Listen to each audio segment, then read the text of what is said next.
The Canadian Bitcoiners podcast is just two guys and maybe a guest or two discussing Bitcoin, Bitcoin equities, and the related macroeconomic space.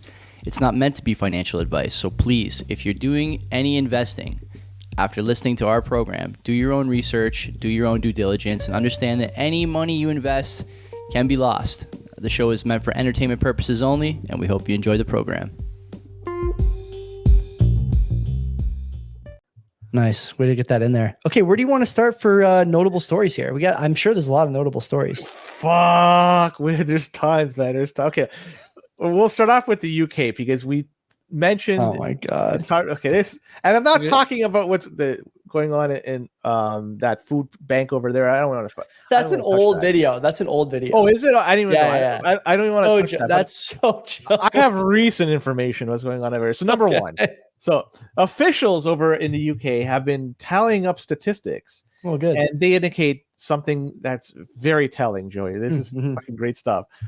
Some 3.1 million males. These are aged between 16 and 64.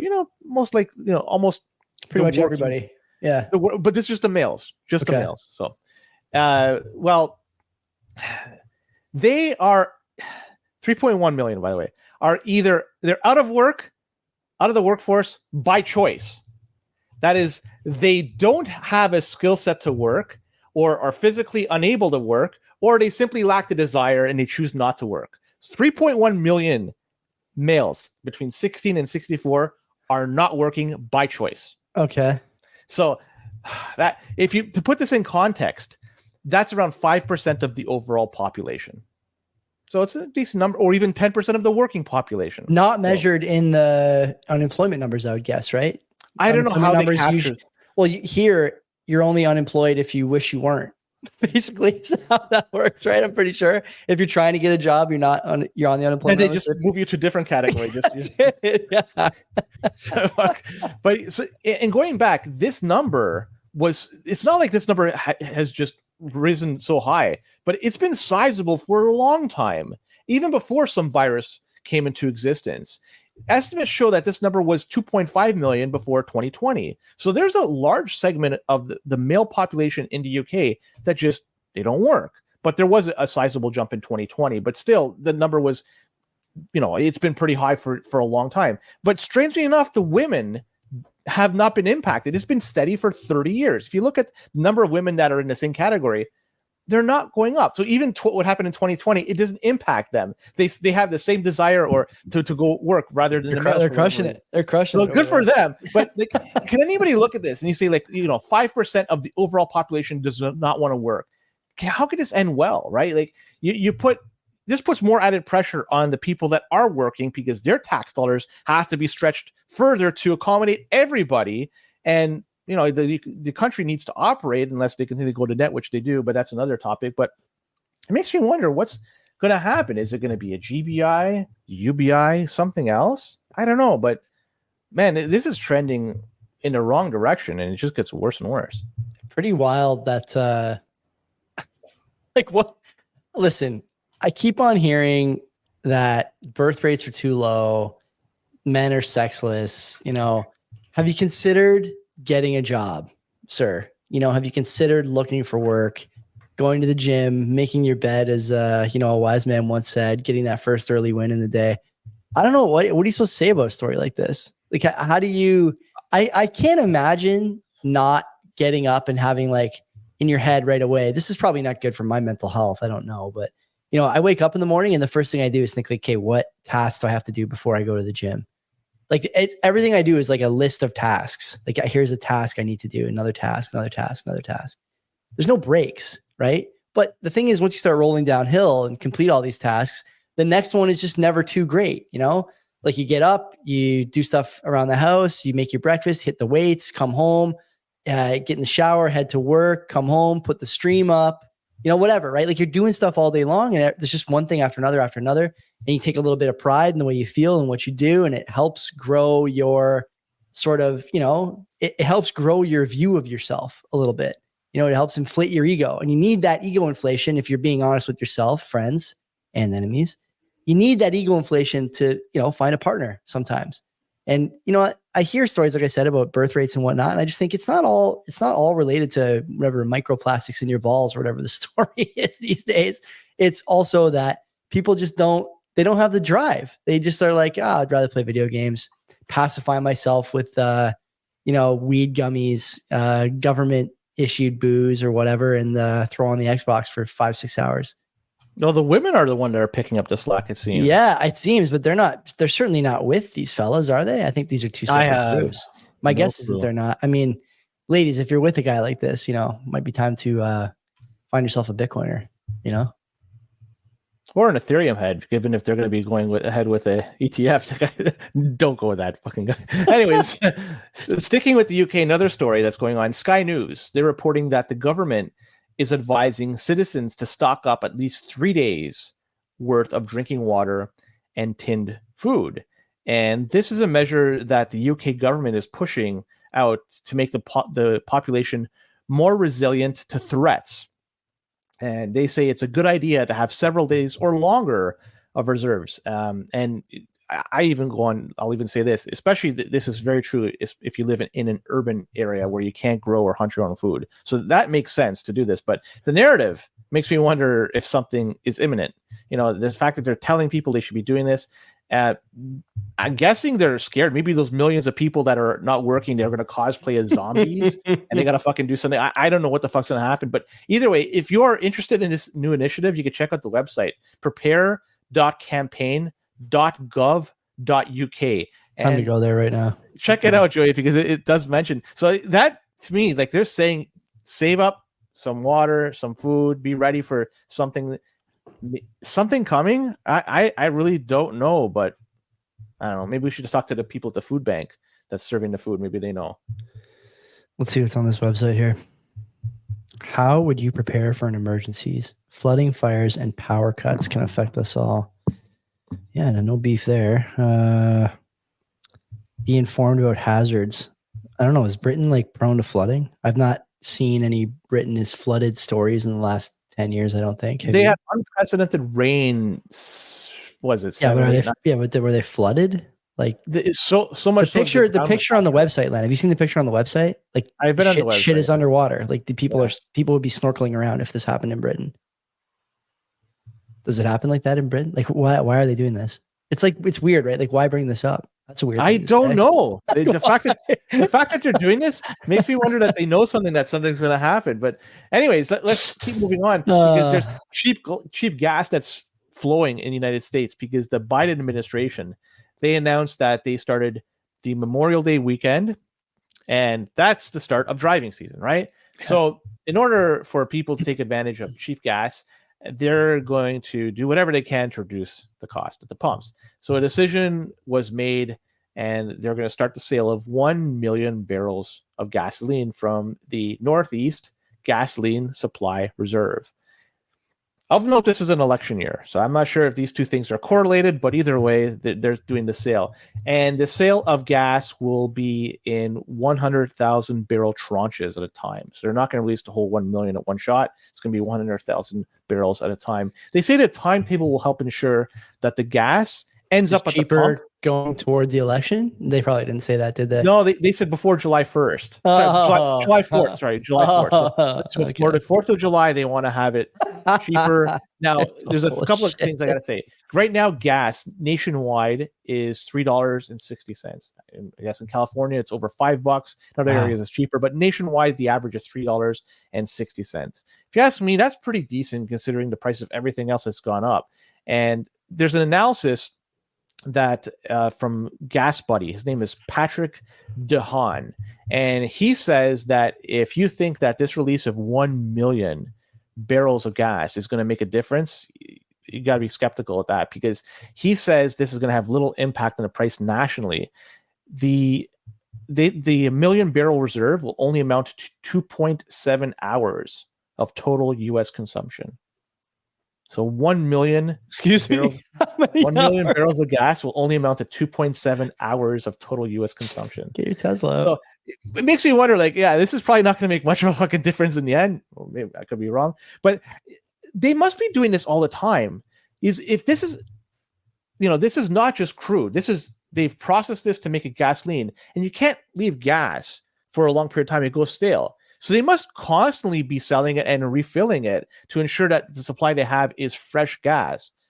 I would love to know. I tried looking. I don't know how they do this, but I do know that gas just sitting there goes bad. So this whole process, they must have been doing this since the beginning of this whole situation, and they've always been selling and replenishing. But now they're just selling and not replenishing. But okay, so I see here. They started selling, I guess, when 21, 22, something like that. Looks like they started selling in earnest at the end of 21. There was 588 million barrels in the SPR. There's 367 today. So they're at about 60% of where it was. It's not the SPR. This is the gas reserve, the Northeast gas reserve. It's so what? Okay, so it's another the reserve. SPR, I believe, is crude. I could be wrong. Okay, and this is what the refined version is. So it's crude. You put it through a refinery and get gasoline.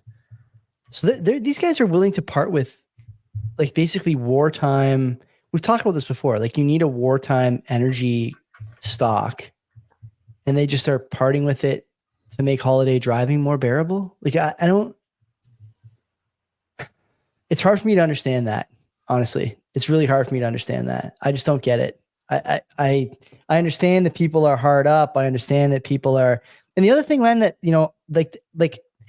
even the average person should be able to ask this question. Everywhere you look, the media, Karine Jean-Pierre, whoever the representative of the Biden administration is, they're all saying the economy is great. The data says it's great. Any, ill will you have toward the current economic situation is only in your head.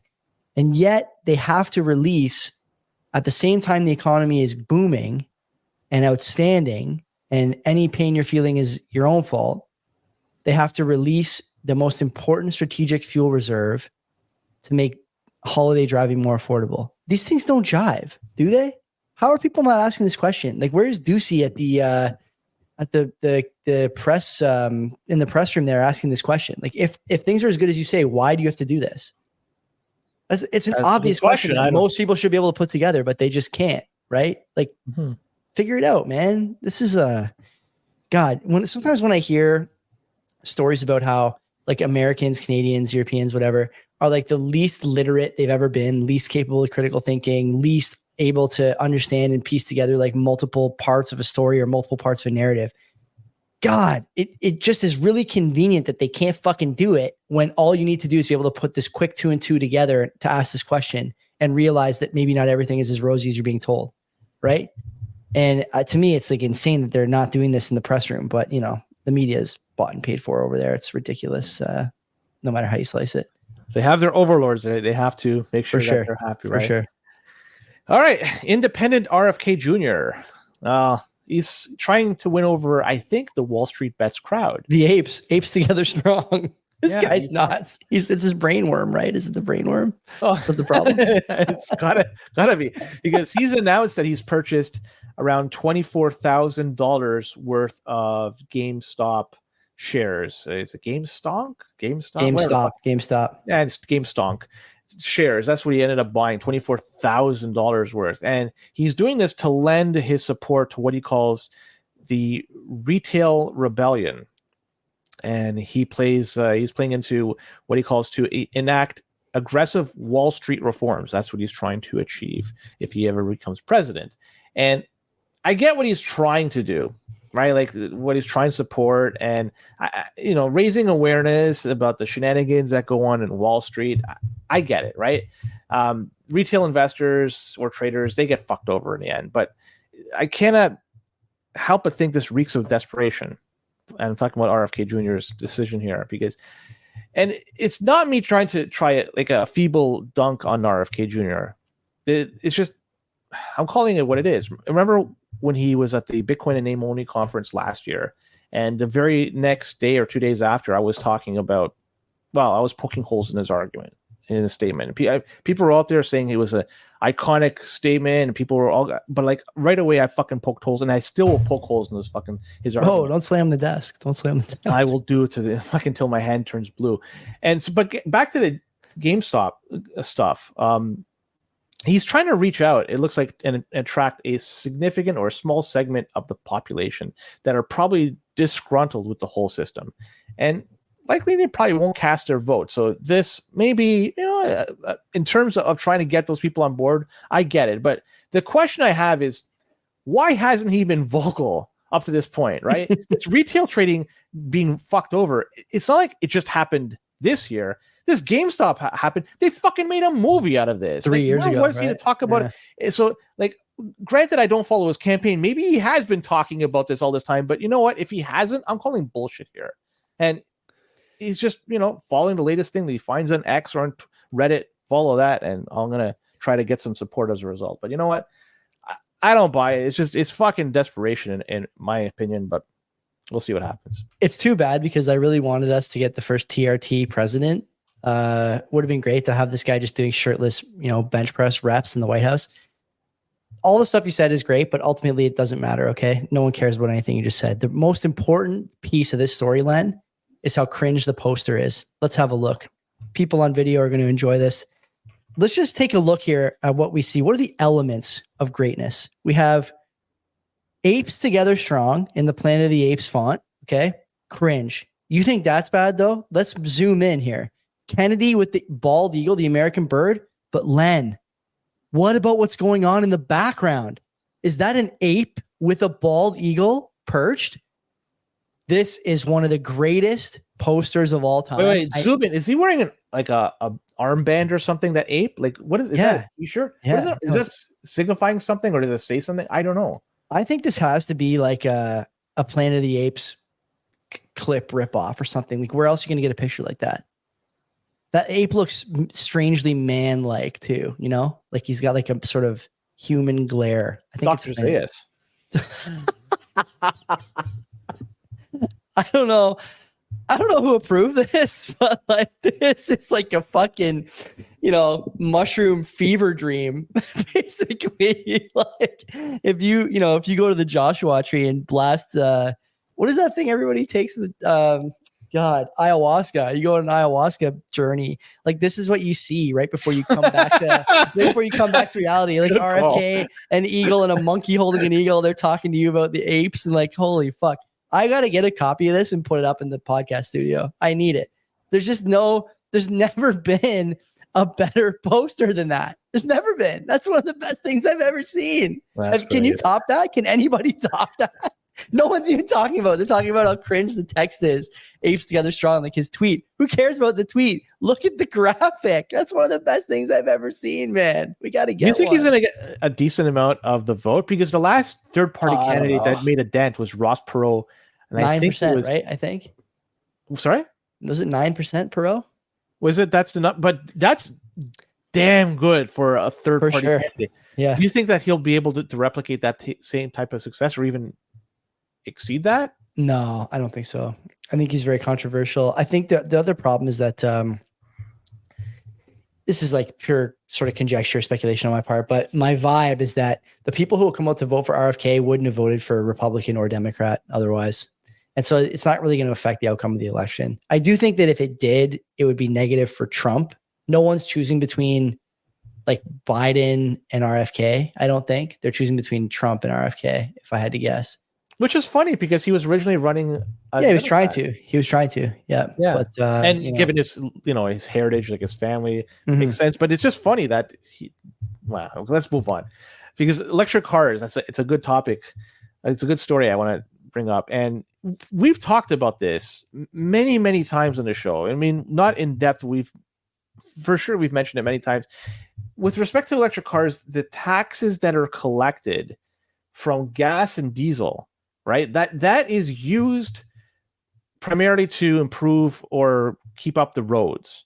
And that is not collected when you have an electric car, when you simply plug it in. I guess they could charge these type of taxes if you use a charging station, but primarily people, they charge at home. So it's very difficult to collect charges given the current state. So this is such a problem that even California is now facing because there's a sizable number of people over there that have already ditched internal combustion engine cars and went to EVs. And they're paying right now $8 billion annually for road maintenance, and they're not able to collect taxes from gas and diesel, and it's causing them a problem. So they come up to one solution, and that is, this is really interesting, Joey. It's really notable. It sounds like it's supposed to be pretty notable in here. Fucking notable. It gets really good because they're going to be charging drivers 3 cents a mile to drive their car. And they have rolled out. Come on, no way. And it gets better than this, Joey. So they've rolled out this pilot program and to test this out. So participants who sign up with this will either use a transponder or take a picture of their odometer. Holy and Christ. those, and you're asking, like, why would you want to do this? You're Who's going to sign up? Yeah. Well, apparently they're dangling up to $400 that could be given to people that do it. So there's some incentive. But this is something I found interesting because I did a Google search and I just typed in Google. I'm not trying to fucking cherry pick. I put cost per mile EV versus internal combustion engine car in California. I want to know what's the cost of running internal combustion versus EV in California. First link I clicked. It was a Reddit article, 4 months old, relatively recent, and it talks about the Kia Iconic 6. This is a mid-sized EV. Yeah, that's a sedan. I think it's a 4-door sedan. Yeah. So posted this chart, Buddy did, and if you look at the cost of buying the charger, installing it, the cost of the fuel, and cost of charging it, it's around, for the EV, the net cost are around $122 a month versus an internal combustion engine car of $152. Difference of $30 per month. Okay. Yeah. All right. But now you throw in the 3 cents per mile. And if you do that, if you drive 1,000 miles, $30 that equates to, and boom, this is my Len math, means that there's no fucking difference between driving an internal combustion engine car versus an EV car if you're applying 3 cents per mile to drive it. It's a fucking wash. That's it. And I can't believe it took them this long to figure this out. I have no skin in the game. I'm just some fucking jabroni in a basement talking about this. We've talked about this. The taxes collected from gas and diesel is going to go down. They have to somehow make this up in some other way. And this creative solution of 3 cents a mile makes driving EVs as cheap or as expensive as driving internal combustion engine cars. Checkmate. This, I mean, I can't believe people are going to say, I want to keep doing it. And I like EV cars. I do like EVs. They, in certain situations, they are wonderful, but it's not a one-size-fit-all approach. You got to apply them as needed. But that's my spiel. I'll leave it at that. You got to be a basket case to see that law coming and just stick around in California. And insurance is doubled. Tore up in the chat. Insurance on EVs is way higher. Yeah. The car doesn't last as long, right? You might get, they say usually 10 years, but I think most of the time you get like 7 or 8, I believe, before you have to replace battery or before the range significantly impaired by just regular wear and tear and the nature of batteries. It's not like we don't know this about batteries, by the way. It's not new information. I don't know, buddy. What can you say? Who's signing up? People need $400 so badly that they're willing to put a transponder in their car and pay, 3 cents in perpetuity per mile driven. This is nuts. That place is like a gong show, California, like a total fucking Mad Max, just one bad policy after another. It never ends over there. It never ends. We could do a whole segment on California, like California news every week. Right? Last week was the stop signs. This week now we got this stupid EV thing. You name it. Every week there's something, right? It never fails. You do a whole I think my favorite story was the million, I think it was $1 million toilet that they installed, a public toilet. Ridiculous. Like crazy. I think that was my favorite story. Crazy. Or even like, are you going to do the EV charging station story? We talked about that last week where they're stealing the copper. No, that was the Biden administration gave $7 billion to different EV to put up EV chargers all around the country in 2021. And to date, they've only made 7 chargers. So at $1 billion a clip, basically, for these chargers. Well, that's inflation, right? And Pete Buttigieg, whatever that guy's name is, the transportation secretary, got on TV the other day and was like, yeah, it's a, kind of a slow burn. Fuck, I guess so, Pete. $7 billion a charger 3 years later. Like, I'm sure that basically any private industry could have done that better. But anyway, story for another day, potentially. Do you think they could do it for $900 million per station? I don't know. That's a savings of 100 million. I'll undercut them. Like if they had put that to like RFP or whatever, like I would have done it for 100 million a station, easy. Yeah, I think the CBP could. You and me could figure it out for 100 million a station. You know, I'd be willing to go as low as 100 million a station, which is 1/10 of what you're paying now. That's a steal. Yeah, Biden administration. Yeah, there you go. You're looking at the guys that are going to next for you, and you can just point to where you want it done. I'll be happy. Yeah. You could be like, get a hold of me. Get a hold of me. You know how to reach us. Yeah, email the show. Let's move on to Canadian news. Got a few stories here. And StatsCan came out with some information from April inflation numbers. Inflation has cooled for the month of April, and it came in at 2.7%. And this is down from 2.9% in March. So it's trending in, I guess, the right direction. They say that the cooling was moderated by gasoline prices. So take that for what it's worth. Grocery prices have also slowed down to 1.4% over the year. And this was led by slower growth in meat prices. So I'm not sure. Meat prices, they're slowing down in terms of the rate of change. They say that because of this latest news, 2.7% for April and 2.9% in March, the Bank of Canada, they may be looking now at potentially lowering the rates, because as inflation is coming closer to that magical 2% number that the bank wants to see, maybe they'll be more apt to start lowering rates. We'll see what happens. Question is when, and if they do it, by how much? Remains to be seen. 25 bips, and they lower in June, I think. The mortgages, the renewals are coming, earnestly here in 25 and 26. Going to be gangbusters for 5-6 times the rate. At that point, so you got to get rates down to 2 or 3% by then. Let's say, I think they cut in June. I do. I think it's almost guaranteed. I'll put it out there. Where do you come down? Is there odds for that? I know, like in the States, you can kind of see it in the bond price, but I don't know. I have no take in this. I have no idea. It could happen June. It could happen June 2025, 26. I don't fucking know. I've been so disconnected from that. All I care about is how many sats I have. The rest, I mean, it will impact me. Odds. So this is from the 21st in the Globe and Mail. The odds of a cut now up to 53% in June. I don't know. What's that mean? 53. How do you come to that? Like that exactly? It's not like 50-50. No, it's 53%. Well, it's priced in based on the, there's a way to do it. We'd have to ask SB, who's due for an appearance actually on this program. But I'd be curious how they price that. I'm not exactly sure, but that's pretty high. It hasn't been that high in a long time. And, there's a lot of moving parts. We won't say exactly what the moving parts are, but there's reasons you would cut. I think the data, like I said before, leaves something to be desired. And oftentimes it is part of a broader effort to, create a narrative around how the economy is doing. I think it's possible they cut. Yeah. I think it's more likely than not. I don't know if guaranteed is the right word. I know I said that earlier, but I think it's more likely than not. So it's not lock of the week. It's not my lock of the week. No. Where do you come down? You have no guess? Come on, you got to give a guess. I can't be betting against myself every week here. Like, you got to give me something.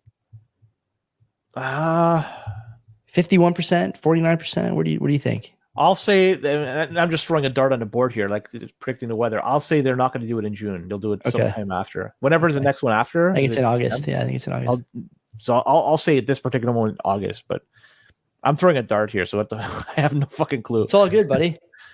Let's some people who also don't know what's going on, maybe Boeing. We could talk about what happened in Singapore Airlines story.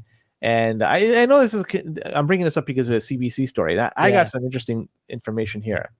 And for everybody that's aware, this airline, they hit massive turbulence. This is a tragic story, by the way. Just because brutal. One person died, many people injured. It dropped several thousand feet within seconds. I guess that's what they were. The guy died of a heart attack, right? He was an elderly fella and died of a heart attack. I can't say that I wouldn't have a heart attack either. I've been on commuter flights from Toronto to Ottawa a few times, and they're turbulent flights. Like I freak out in the air. I'm not a good flyer. I can just imagine. I'd be praying. My God. Anyway, go ahead. You should watch Alive. What is that? That was a movie and it was based on a book and off a true story. It was I think, Uruguayan rugby team, and they were flying between Argentina and Chile, and there's a mountain range in between it. So in order to to go from point A to point B, they had to fly south and around the mountain and go north. Well, I think it was the co-pilot, which was inexperienced, was flying at the time, and he did it, but he turned north too quickly, so he was in the mountain range. And so what happened is they clipped the mountain, and a number of people ended up surviving.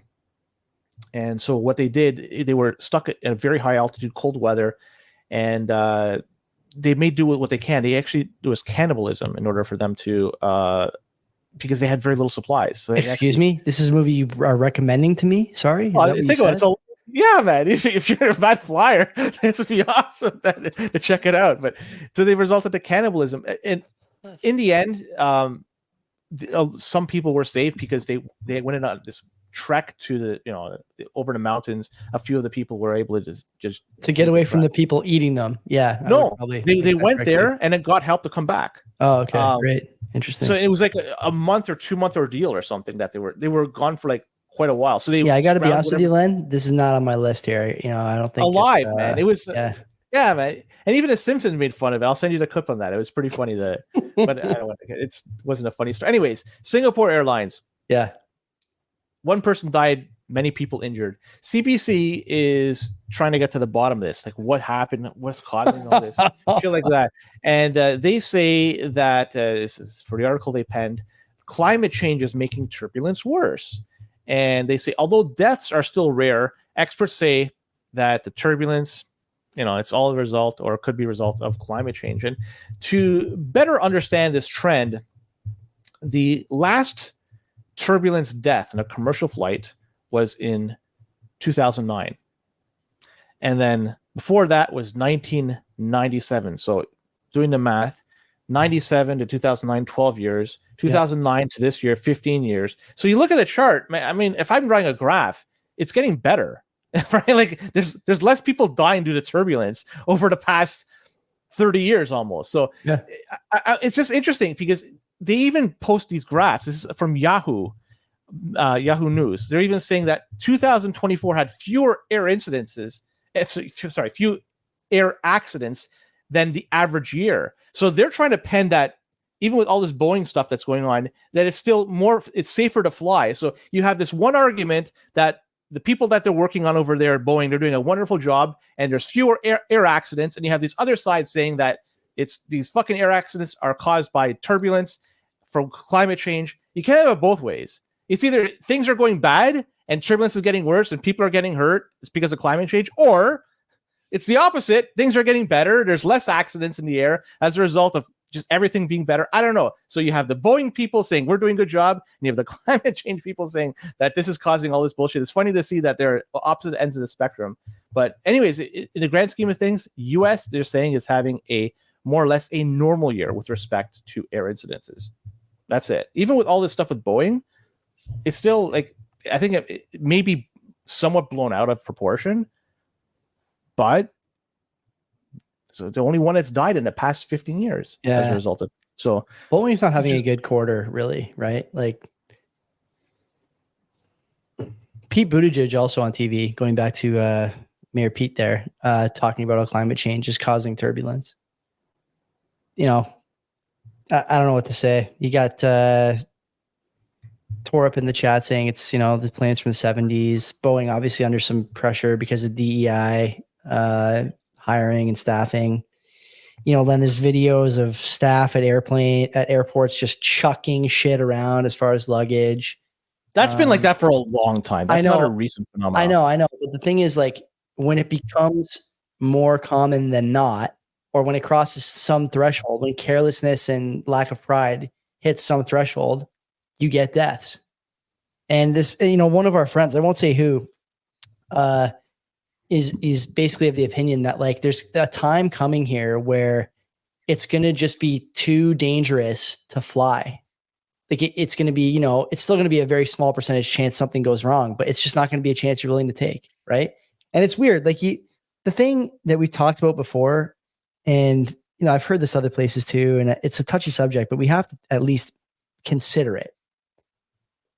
When you have a population that's like, by the stats, sort of like least literate ever, least willing to work, least able to focus, least able to do all these things, you're going to get at some point people who are incompetent holding jobs that require competency that's greater than what they're capable of. And when you get to a certain threshold where that's the situation in the employment market, what do you think happens? You see it at like Tim Hortons here in Canada. Quite frankly, people can't take the order properly. They don't know how to make the coffee. They fuck up the donut. McDonald's famously, everyone's got to check in at the drive-through window before they leave if there's salsa in the bag. Like that's sort of the first step. But then you start getting to things like QC or luggage or mechanics or pilots or engineers or, people who are in these other sort of high impact roles.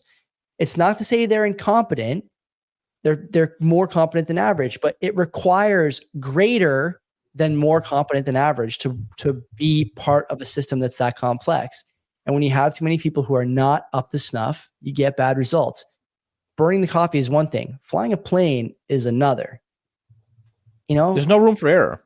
There's no room for error. There's no room for error. And the problem is like the sort of job of flying a plane, you need to be a competent pilot. But what is being a pilot really, right? Like the plane does most of the flying without issue. I think it's like basically automatic at this point, right? The software does a lot of work, and it's basically an automatic process. The takeoff and landing is still the 10 dangerous. Exactly. The 10 seconds as you're taking off and the 10 seconds as you're landing will kill you, and that's when the people have to be competent. And if they're not, and it's also like you come up with an issue mid-flight, then it's because the captain, through either training or experience, then is able to diagnose and do something. Because like I've watched numerous videos on this.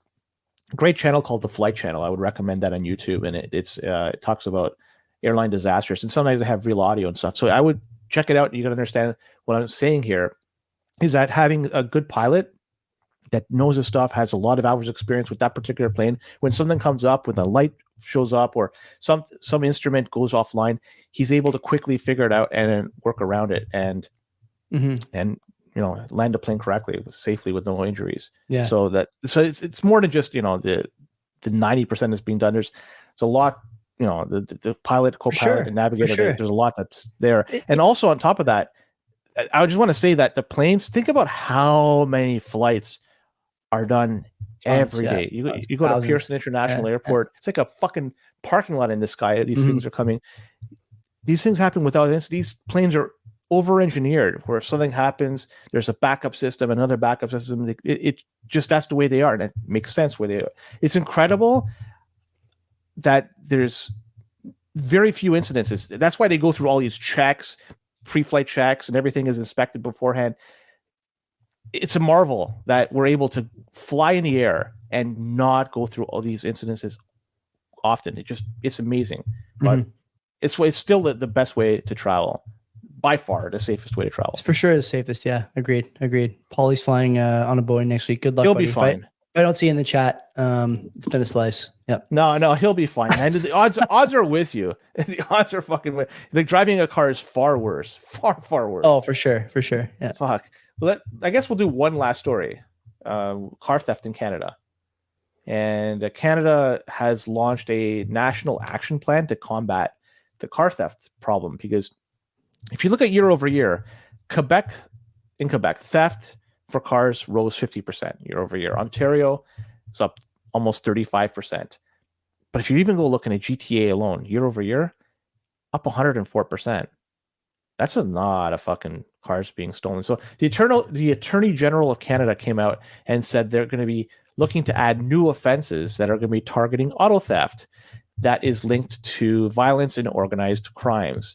And they're going to be proposing these new offenses that are going to be targeting the ringleaders of carjacking gangs. And of note, they'll also be looking at those who launder money that's garnered through the organized crime. So I'm wondering if there's going to be Bitcoin that's going to be talked through all this. I'm just wondering if that's the case, but just me thinking on the side. But either way, one of the plans that they have is normally when they apprehend an individual, they close the bank accounts for them because, you know, they will have to launch an investigation. They didn't want anything going in and out of the account. But they're actually thinking about keeping the bank accounts open longer rather than simply just closing them after they apprehend them. Why?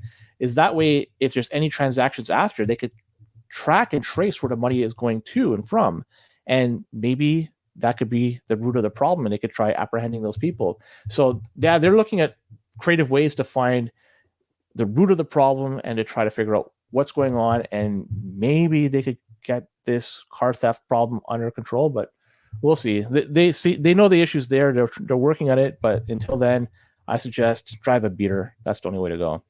I'm going to show you a tweet here. It came out during the show that I was saving about auto theft. You make of this what you will.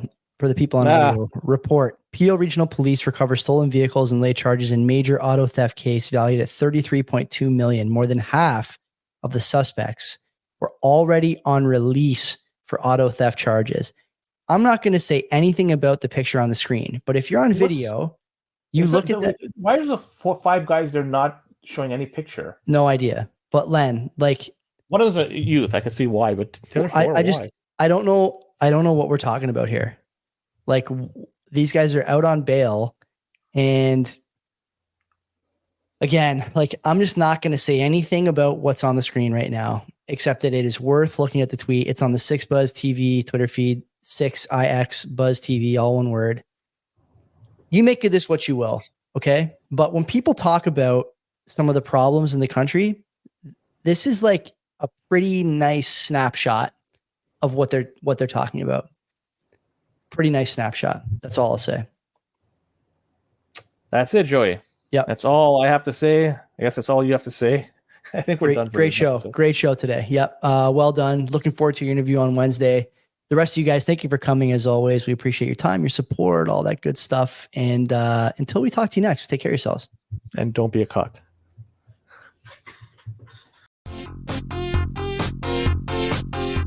Are you a fan of the old school NHL 94 game on the Genesis or SNES? Why not check out my show, the NHL 94 podcast? From tournaments and tactics to the people who make up this community. Check it out wherever you listen to podcasts or find it on YouTube.